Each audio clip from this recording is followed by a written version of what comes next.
Hello, everyone. I'm Jimmy, and this is our special guest star we have on today, West Virginian. Hey, how's it going, everyone? And welcome to Spooky Appalachia. This week we're going to cover kind of a deep dive into the Flatwoods Monster. Um, Flatwoods Monster is a big favorite for both of us.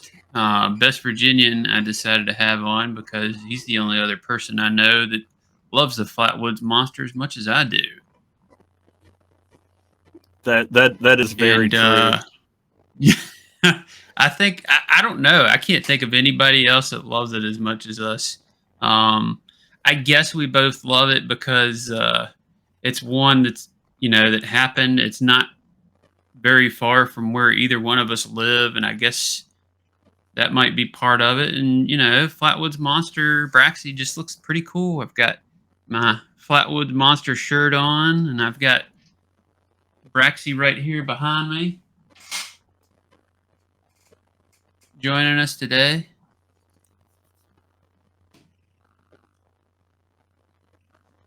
So I couldn't be more prepared. And well, okay, I will. I'll start us off. Um, so first, we want to paint a picture of what the area of Sutton, West Virginia, was like in 1952 when this all went down. The town was a lot smaller than it is today. The population was around 300 people back then. It was very small and an isolated town. I think the interstate didn't even go by there like it does today. We should also mention that around this time frame um, of these stories was about 5 years after the Roswell incident. I did not know this. I guess it never clicked. Flying saucers were a hot topic around the entire country back then. And in the days leading up to the first sighting of Braxy, there had been several flying saucers sighted in the area and several reports. West Virginian, if you want to kick off the first story. On September 12th, 1952, around 7 o'clock on a Friday evening, a group of young boys consisting of Eugene Lemon, Neil Nunley, Eddie May, Freddie May, and Ronnie Shaver also were playing football on the lawn of the Flatwoods Elementary School. Suddenly, the group saw what they described as a fireball fly quickly overhead and appear to land vertically on a nearby hilltop just past the Fisher farm. The boys were in disbelief. They weren't sure if what they had just seen was a flying saucer, a meteorite, or an airplane crash. Did people need help? Should they report it?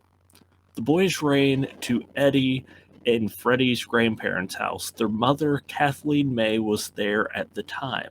The boys explained the story to their relatives. Kathleen May joined the group of boys and headed out to the hilltop where the mysterious object had appeared to land. On the way up the steep hill, they noticed a pulsating or flashing light accompanied by loud hissing and banging sounds. Once they got a bit closer, they noticed a terrible sulfuric smell. The group finally came up on the object they saw previously and found out right away it was not a meteorite. To their surprise, it was some type of craft. At this point, the group decided it might be best to get out of there. But before leaving, they noticed movement next to a nearby tree. They shined a flashlight towards the movement, and that's when they saw the creature. It was about 12 foot tall with round, blood red face and bright glowing eyes that illuminated the area. It also had a helmet or shroud over its head, described as being shaped like the ace of spades from a playing cards deck. The rest of its body appeared to be made of some type of green metallic material. It was terrifying, so they began to run. As they were trying to get away, It sprayed them with an oil of some kind. The creature did not walk but hovered after them. The group managed to escape unharmed, but each member felt sick for several days after the incident. Unsurprisingly, the media had a field day with the incident, and the group now known as the Seven became quite famous. They even traveled as far as New York City to appear on talk shows to discuss what they saw. One thing is, it's also worth noting just before this event happened, another fiery object had been reported to have crashed along the Elk River, and there were several witnesses to this, and as well as a lady who reported seeing a creature next to this object that had crashed, and she saw it as she was driving on her way to church that night, and there were also several UFO sightings reported in the area this time. What do you think of all this? I did not know all these details until I read this book on the Flatwoods Monster by George Dudling. I don't know if you've ever read it, but it's a really good book. There's a lot of detail I had never heard of. I don't believe I've read that one, but I've read several different books that have accounts from Flatwoods in them. And I guess does this match up with what you've read too?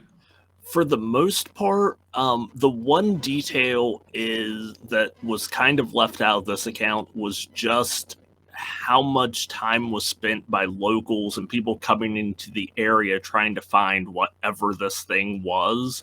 I know in one report, there were some type of markings on the ground that people thought were tire marks, even though most people didn't believe vehicles could get up the hill to where it was. And then within a week, this just random guy was like, "Oh yeah, I took my daughter up there with our pickup truck. That might have been our tire marks left up there." I think I had heard something similar, but not that much detail on it. Yeah, which is probably the most West Virginian thing you can do. Like before Netflix, before the internet, it's like, let's just go on a good monster hunt, see if we can find anything. I mean, I used to go too. My grandpa had a Ford Bronco. I mean, he wouldn't even say anything. We would just be driving down the road, and he would just go off road and drive over a creek and out in the middle of nowhere. I remember he did that one time. He pulled up and shot a deer that way. Just we were driving. I guess he saw it from the road. He drove over to where it was at, took out a rifle and shot it. Yeah, yeah. Yeah, it doesn't. People not from around these areas, probably aren't used to that kind of thing. But yeah, I definitely could see that happening. It's happened to me. Um, well, I mean, what do you think the town was like after this first one? I, I understand it was quite a mess there the next day with media. Yeah,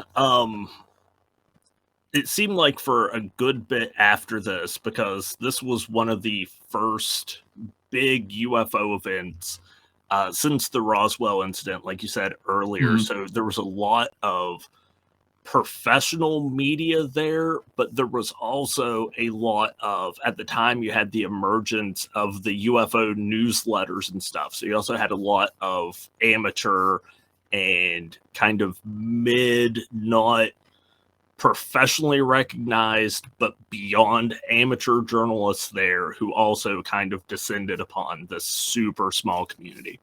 I think Project Blue Book also went out there, if I'm not mistaken. I'm pretty sure I read that somewhere. Well, do you want to read off the next sighting story? I believe this one actually happened the next day. Yeah, this is an interesting one. And at the end, I did some research because I had never put together a couple of the details in this, but Mhm. there is a fun little factoid at the end of this that I do want to bring up. So Okay, yeah.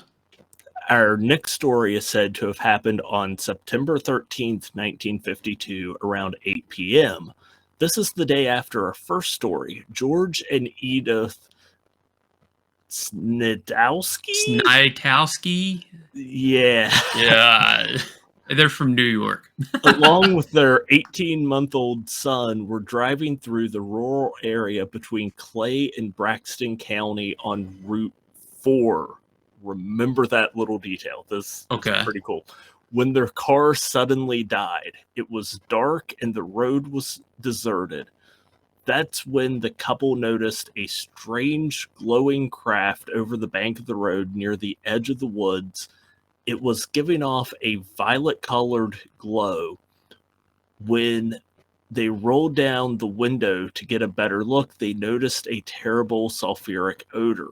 George decided to get out of the car and see what that was. He walked a bit away from the car, trying to get a good look at the craft, when he heard his wife scream, "Look out behind you."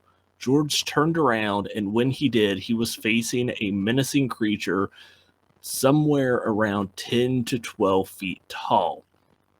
Not waiting around to get a better look, George booked it back to the car. They locked the doors, rolled up the windows, and hid in the floorboards. The creature approached the car and began circling it as if it were looking for them. While it examined the car, they got a few glimpses of its appearance. They said that it hovered above the ground, had very long arms, and seemed to be particularly covered in a metallic suit. After it looked around a bit, it went back to the craft and entered. Then the craft took off. After the couple came to their senses, they tried starting the car again. This time it did start and they drove away. They ended up at a 24-hour diner in Sutton, where they shared their story with some of the locals. And this is probably how the story got around town about this particular sighting. I didn't notice anything about the colorization mentioned. Mm-hmm. So no idea on that. And the car dying and not starting back up, it seems to match up with a lot of UFO encounter stories that Yeah, I've heard. especially like electrical anomaly and Mhm. other.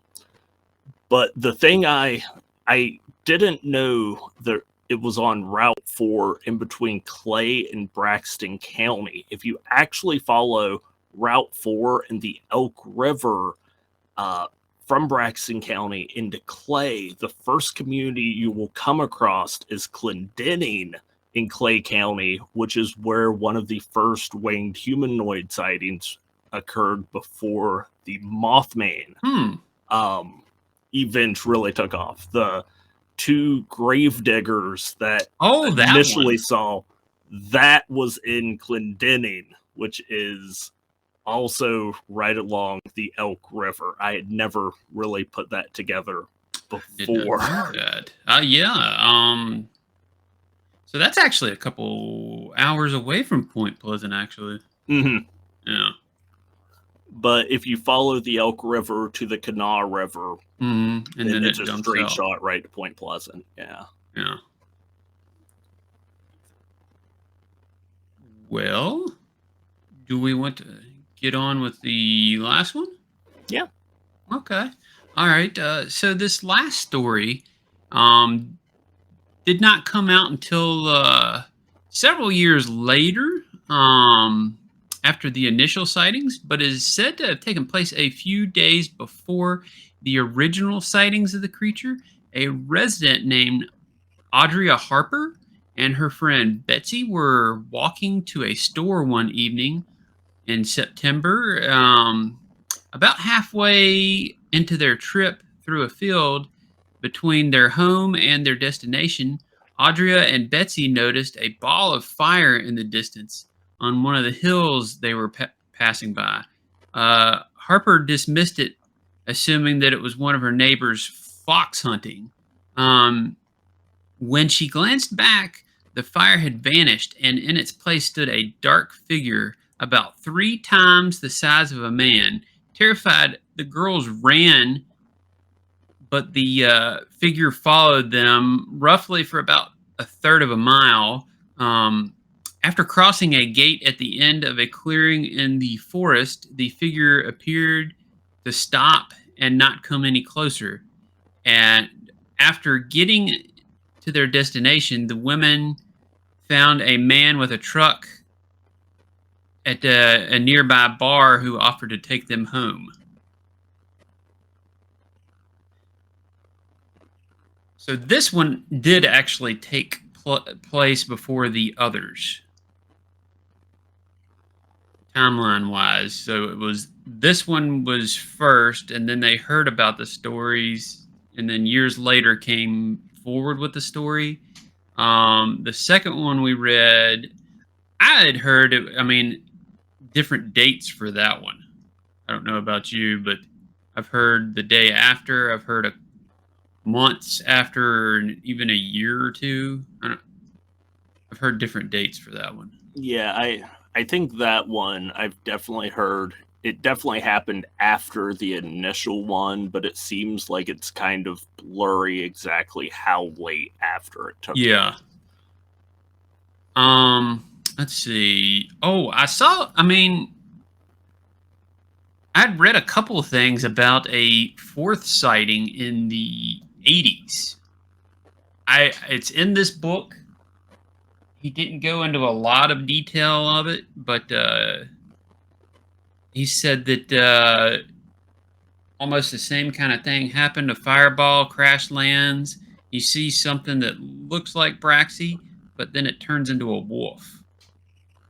I don't think I'd ever heard that one, but that is very interesting, especially the wolf element of it.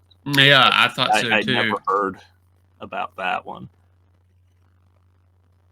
And then I had also heard a story of a UFO abduction story that took place somewhere else in the U.S. I forget where. And the guy described creatures aboard the ship that kind of matched the description of Braxy, which was also interesting. I can't find it. I can't remember hardly anything about it. I would like to find it again. If anybody watching this knows, let me know. Yeah, I'd like to find some more Flatwoods Monster stories. Is it an alien race that looks like this? Maybe that'd be kind of cool, wouldn't it? Yeah. And I think it's also weird that all of the creatures have been described as roughly the same size, Yes. between like 10 and 15 feet. When also in Braxton County, obviously, there have also been a lot of giant humanoid sightings with like Bigfoot like creatures. So it could definitely be. In some of these cases, like the last one, they just saw something huge chasing after them. It could have been a Flatwoods Monster sighting. It could have just been a giant humanoid sighting. But yeah, it is fascinating that there have been so many giant creature sightings in the Braxton County area. Yeah. I've always heard strange things happen in towns where two rivers cross. I don't know if you have paranormal wise. It seems like any area where two rivers cross is a hotbed, and I believe two rivers cross there. They cross Point Pleasant. Point Pleasant, South Charleston, where the I believe the initial sheep squash sighting was. That's the Elk River and Kanawha River. And also Harper's Ferry. A lot of people blame its paranormal activity to the fact that there's two major rivers that converge there. Yep. There's a lot of ghost sightings there from the battle that took place there. Yeah, I think really before people started settling there, it was just referred to even by the natives as the hole in the ground. There was just no one really had any reason to even want to live there. It was Hmm. just a hole. And then where I live, there's two river, and there's a lot of ghost activity. We've got the Little River and the New River cross here, Okay. and maybe there's something to that. Back to Braxy, a lot of these authors that write these stories think that that's a suit, and there's something inside of it. Mm-hmm. I mean, it sounds like it. They're talking about a metallic, like armor. So maybe it's a spacesuit. Oh, another thing I read, there's like a shed or something around where the group of the seven spotted the Flatwoods Monster initially. There was some old shed or storage building there that was there for years, and but it was always rumored that the creature was in. Like if you hung around there, it would come get you. That yeah. That does very much sound like kind of a local urban legend. Yeah, Yeah. exactly.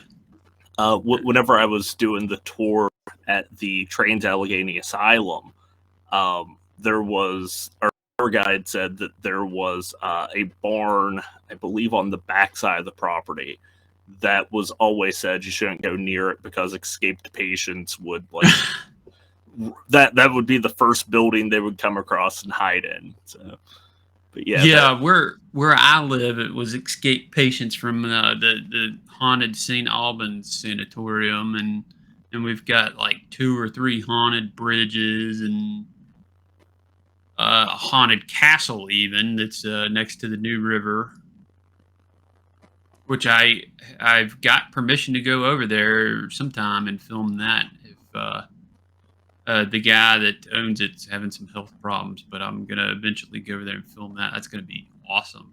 It's a castle. see, I think the only castle West Virginia has is the Berkeley Springs Castle, Oh yeah. and it's privately owned. I think the last owner did tours, but I think they stopped back in. I think even pre 2020 they stopped doing Hmm. tours, which I kind of hate. But Maybe we can work something out with them one day. yeah, That'd be pretty cool. yeah. Let's see. Oh, we had a couple more notes. Well, I guess overall, it seems like Braxton County was a happening place in 1952. I mean, I know I wish I could have seen some of those events, and one of our fans named James, who actually lives in Sutton, reached out to me when I was writing the story and told me that his mother and uncle actually saw the fireball over their farm on Scotts Fork, and it was heading towards Flatwoods just as the sun was setting. I thought that was really cool to include. Nowadays, the area has become quite the tourist attraction. There is the Flatwoods Monster Museum, an amazing spot to visit. Then, just a few blocks down the street, you have the West Virginia Bigfoot Museum, another awesome location. We've done videos on both spots. Then there's some haunted locations like the Elk Hotel. The owner actually did a really cool movie on the spot and its hauntings. Then the Haunted Hayman, this spot is really starting to shine now with some pretty famous investigators going there. I saw recently that Nick Groff went for his Deathwalker show, and the Tennessee Wraith Chasers were just there for some kind of event. Every time I go, there's a new business opening up all over town. Definitely an awesome spot to check out. And we hope you enjoyed this deep dive story. If you have a story you'd like to send in for us to feature on here, um, We've got a Google form where you can send us your story. It's in our description. It's on our link tree and the website. Just fill it out and send it in. We'll read it on here. As long as it's viewer friendly. It's not something crazy. And